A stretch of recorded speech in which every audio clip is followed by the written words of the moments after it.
شكون هو المخرج؟ واش خدمتو في الفيلم؟ واش محله من الاعراب اصلا؟ كيفاش تخدم فيلم؟ ايبيزود 3.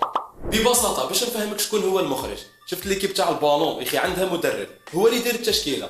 نفس الشيء المخرج هو اللي يدير التشكيله الفيلميه تاع هذاك الفيلم، اذا صح التعبير. راني نخرج بانت لي زدت فيها هذه، دوك نفهمك مليح.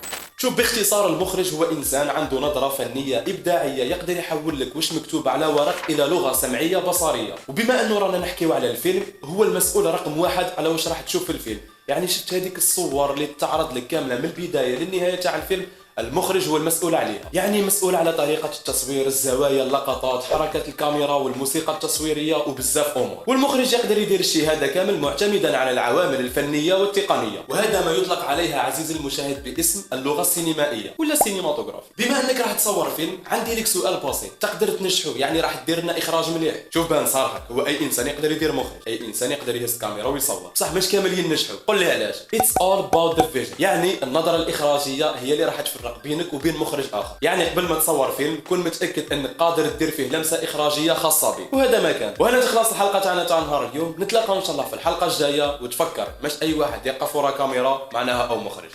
بيس عليكم.